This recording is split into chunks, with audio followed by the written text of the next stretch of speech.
വാർദ്ധക്യത്തിൽ അബ്രഹാമിനും സാറായ്ക്കും ദൈവം കനിഞ്ഞു നൽകിയ മകൻ ഇസഹാക്ക്. 100 വയസ്സ് കഴിഞ്ഞ അബ്രഹാത്തിനും 90 കഴിഞ്ഞ സാറായ്ക്കും പിറന്ന മകൻ ഇസഹാക്ക്. അവരുടെ ജീവിതത്തിന്റെ സന്തോഷത്തിലേക്ക് അബ്രഹാത്തിന്റെ വിശ്വാസത്തെ പരീക്ഷിച്ചുകൊണ്ട് ദൈവം ഇറങ്ങി വന്നു.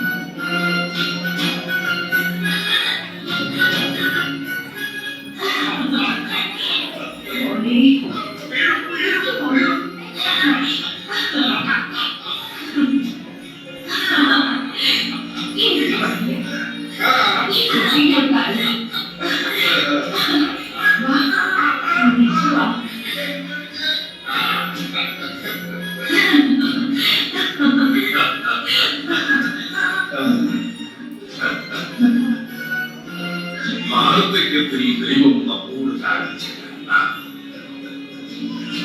അബ്രഹാമിന്റെ സന്തതികളെ ആകാശത്തിലെ നക്ഷത്രങ്ങൾ പോലെ ഭൂമിയിലെ മണത്തരികൾ പോലെയും വർദ്ധിപ്പിക്കുമെന്ന് ദൈവം ഉടമ്പടി ചെയ്തിരിക്കുന്നു. ഈ കാണുന്ന പ്രദേശമെല്ലാം നിനക്കും നിന്റെ സന്തതി പരമ്പരകളും അവകാശമായി തന്നോട് നന്ദി ചെയ്യുന്ന ദൈവം, നിന്റെ പരിചയവും അഭയവുമായ ദൈവം, വാഗ്ദാനങ്ങളിൽ വിശ്വസ്തനായ ദൈവം.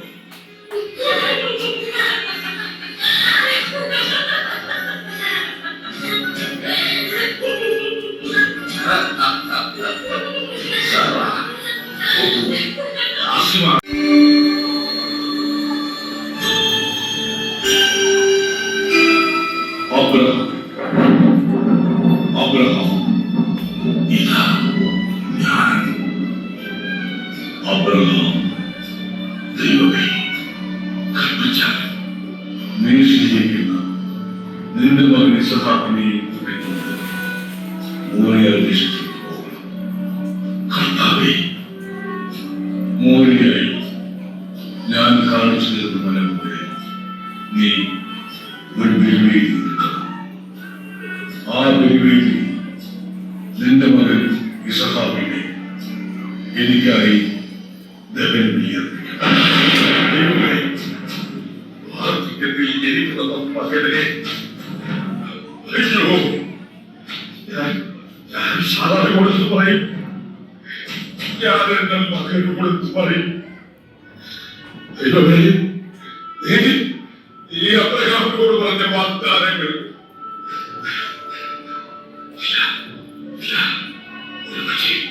ഒരു പക്ഷേ തോന്നില്ല.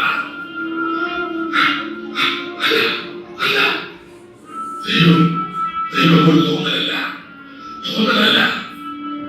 ഞാൻ കണ്ടറിയുന്ന, ഞാൻ അനുഭവിച്ചറിയുന്ന സത്യമാണ്. ഈ നിമിഷങ്ങളിൽ ഞാൻ എന്താണ് ചെയ്യുക? ഞാൻ എന്റെ മകനെ കൊണ്ട് എവിടെയെങ്കിലും ഓടി വിളിച്ചാൽ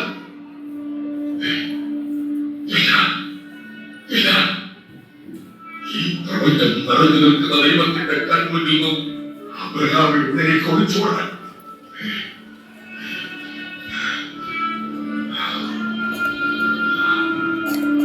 ഞാൻ എന്റെ ദൈവത്തെ അനുസരിക്കുന്നു.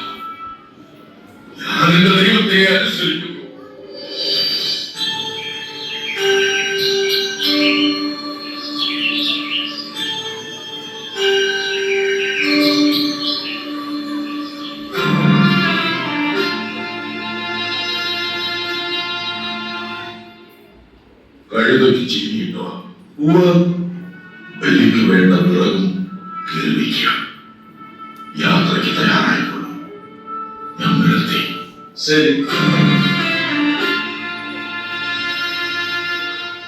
എന്നേക്കാണ് ഈ പുലർച്ചയ്ക്ക് മോറിയ ദേശത്തേക്ക്? മോനെ ഒപ്പം കൂട്ടുന്നത് അറിയില്ലല്ലോ. പിന്നെന്തിനാ ഇസഹാക്കിനെ ഒപ്പം കൂട്ടുന്നത്? ഇസഹാക്ക് ദൈവത്തിന്റെ മകനല്ലേ? ദൈവം തന്ന മകനല്ലേ? ദൈവത്തിന് ഒരു ദഹന ബലി അർപ്പിക്കണം. അതിന് സന്തോഷിക്കുകയല്ലേ വേണ്ടത്? എനിക്ക് സന്തോഷം. മനസ്സോടെ ബലി അർപ്പിക്കണം, പൂർണ്ണ സന്തോഷത്തോടെ. എങ്കിലൊരു ദൈവം പ്രസാദിക്കും.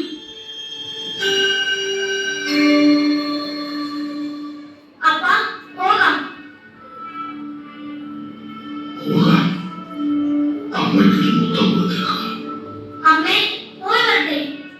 ദേ, അപ്പന്റെ കൈ പിടിച്ചോണം. ദൈവത്തിന് വെളിയർപ്പിക്കുമ്പോ നന്നായി പ്രാർത്ഥിക്കണം. കഴിവിന്റെ നിധിവേടകത്തിൽ നിന്നും അനുഗ്രഹങ്ങൾ വാരിക്കോരി തരണേന്ന്. ദേ, മോനെ സൂക്ഷിച്ചോ നീ. വേഗം ഉണക്കി കൊണ്ടുവരണം. എനിക്കിതിനെ പിരിഞ്ഞിരിക്കാൻ കഴിയില്ലെന്നറിയാനും.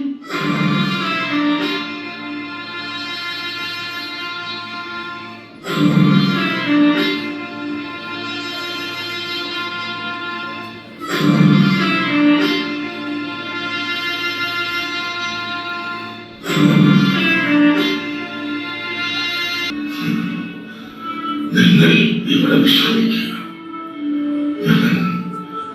ഞാൻ ഓരോടൊപ്പം പോയി ദൈവത്തെ ആരാധിച്ചിട്ട് മടങ്ങി വരാം.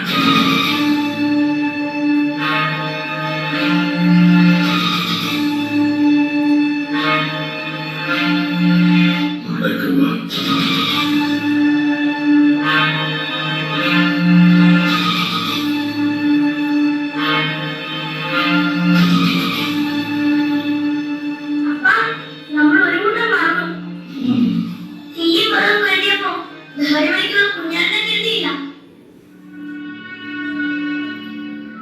ഇതിലേക്കുള്ള കുഞ്ഞാടിനെ ദൈവത്തിൽ നീ അബ്രഹാമിന്റെയും സാറായുടെയും മകനല്ല, ദൈവത്തിന്റെ മകനാണ്. അബ്രഹാം നേരാവിന്റെ പുത്രനല്ല, ദൈവത്തിന്റേതാണ്. ഈ ലോകം അതിലെ സമസ്ത ജീവജാലങ്ങളും ദൈവത്തെ അവകാശപ്പെടുന്നു. മനസ്സിലാക്കുന്നുണ്ടോ മോന്? ഇസഹാക്കിന്റെ അവകാശി ആരാ? ആ ദൈവത്തിന്റെ മടക്കി ചോദിച്ചാൽ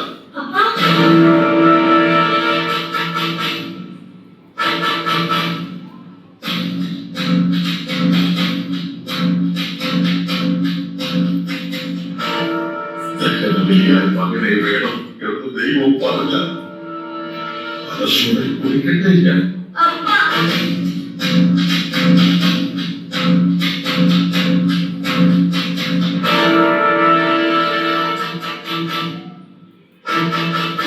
കർത്താവേ, ഇതാ ഞാൻ ബലിയായി എന്റെ മകനെ അങ്ങേക്ക് സമർപ്പിക്കുന്നു.